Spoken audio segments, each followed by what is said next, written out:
que ça vous fait donc d'avoir ça entre les mains maintenant? Eh ben, je trouve qu'aujourd'hui, les DVD, ce sont des objets assez précieux. C'est un peu comme les livres. Et donc, je trouve très bien qu'il y a encore des éditeurs qui ont le courage d'éditer des DVD parce que c'est des objets. C'est un objet qu'on peut toucher, c'est pas virtuel. Je sais, aujourd'hui, les films, ça peut se voir sur le net et tout ça, mais c'est vraiment comme un livre, et donc je trouve que c'est très agréable. C'est très agréable de pouvoir mettre dans sa bibliothèque des films qu'on aime, tout simplement.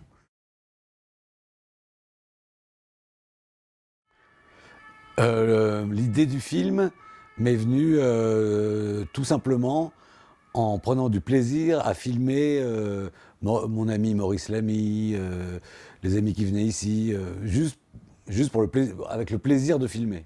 Voilà. Et quand j'ai vu quelques plans, les premiers plans, j'avais pas l'intention de faire un film.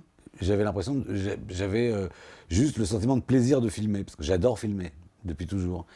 Et les premiers plans, je me suis dit, tiens, peut-être que je peux continuer, mais vraiment de façon ludique, pour m'amuser, pour prendre du plaisir. Et petit à petit, je me suis rendu compte que que c'était en train de faire un film. Voilà. Ça s'est passé comme ça. Ça s'est passé ici. Oui, oui, il y a effectivement, je m'en suis rendu compte après, je poursuivais une tradition que je connaissais pas bien en fait, qui était celle de l'écriture cinématographique où la caméra est un stylo. Et c'est un peu ce qui s'est passé. C'est-à-dire que pour Le Feu Sacré, je n'avais qu'un titre, Le Feu Sacré, hein, au départ, et je n'avais pas de texte, je n'avais pas de scénario, je n'avais pas de plan préétabli, etc. Et j'ai tissé, j'ai raconté ce journal de bord très librement, en faisant des associations de visages, d'images, de lumière, de pensées aussi, hein, voilà.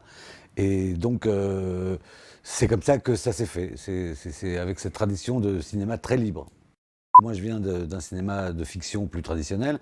J'ai été embarqué dans cette pure jouissance de filmer. Voilà, c'est vraiment sans le stress du temps, des plans de travail, des journées à terminer quand on tourne des films de fiction de façon normale, enfin dans la production industrielle du cinéma. Et ça donne une liberté fabuleuse que je ne connaissais pas avant. Oui, je comprends. Bah, c'est une sorte de vagabondage, hein. Je me suis baladé, hein. C'est comme une balade. C'est pour ça que vous avez peut-être ressenti un sentiment de respiration, parce que je n'avais aucune contrainte de temps. Je le faisais pour le plaisir et avec le plaisir. C'est-à-dire que j'étais pas pressé par rapport à une production, par rapport à des histoires d'argent ou des dates de sortie. Non, je le faisais comme si j'étais devant disons, un peu comme un peintre, si on veut, qui est devant sa toile et qui travaille avec le plaisir de faire sa toile et qui ne dit pas, tiens, il faut que ce soit terminé là. Voilà. Donc, cette respiration que vous avez ressentie vient peut-être de ça, de cette aisance du temps, de prendre le temps des choses, quoi. À propos de l'amour que j'ai pour la lumière, moi, quand j'étais très jeune, je faisais beaucoup de photographie. Lors de mes films de fiction, j'ai toujours soigné le visuel, la lumière, le cadre. C'est des choses que j'adore. Voilà, que j'ai un vrai plaisir à cadrer et à filmer, quel que soit le budget, hein. Bon, là, il se trouve que j'étais complètement seul, il n'y avait aucun budget. Pour moi, le plaisir s'accompagne d'une exigence sur la lumière et sur le cadre. Voilà. Et c'est une attirance que j'ai et un goût que j'ai depuis que j'ai 13 ans quand je faisais de la photographie. Donc, des fois, je suis sensible à la lumière et à l'atmosphère qu'il y a dans un plan. Voilà. Donc, c'est ça qui me donne envie de filmer, si vous voulez. Souvent. Mais aussi les gens que vous invitez devant la caméra, quand même. Oui, mais je les invite devant la caméra parce que j'aime leur visage, parce que j'ai de l'amitié pour eux, parce qu'il y a un rapport affectif important, parce qu'il y a des souvenirs, il y a des choses à se dire, et aussi parce que j'aime les filmer, parce que ça me procure du plaisir de les filmer. Voilà. Donc je les filme le mieux possible. Voilà. Mais que ce soit des grandes stars, comme quand j'ai fait des films avec des grandes stars américaines, ou des gens qui sont simplement des gens que j'aime parce ils ont une beauté intérieure, ou ils sont beaux simplement, hommes et femmes. Voilà. Ben, je les sers avec autant d'amour, avec ma caméra. J'essaye, en tout cas. Je n'ai jamais répété les choses. Jamais, jamais, jamais, jamais. Toujours une seule. Pourquoi ça?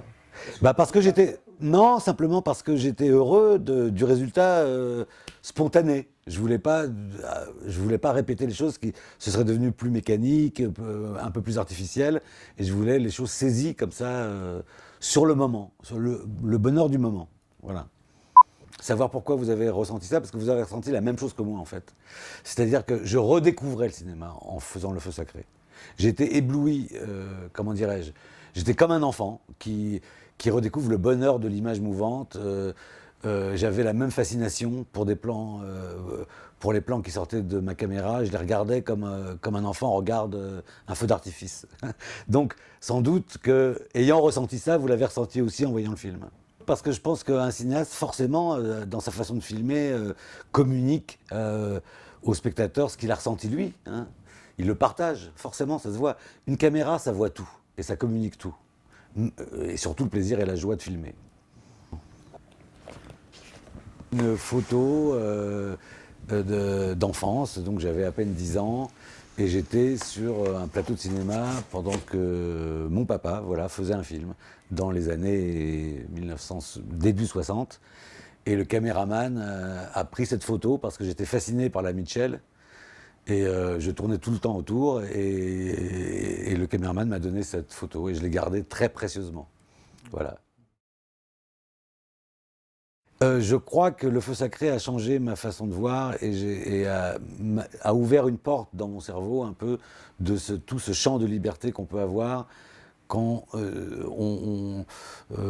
comment dirais-je, quand on se fait confiance immédiatement sur le vif, sur des choses. Donc moi, si je retourne, et c'est mon souhait d'ailleurs, un de mes scénarios de fiction que je tournerai dans les conditions de production traditionnelles, on dira, je m'équiperai sûrement d'un matériel extrêmement léger pour pouvoir saisir des moments qui ne seront pas forcément prévus à l'avance, qui ne seront pas forcément refilmés comme on fait, plusieurs prises, etc.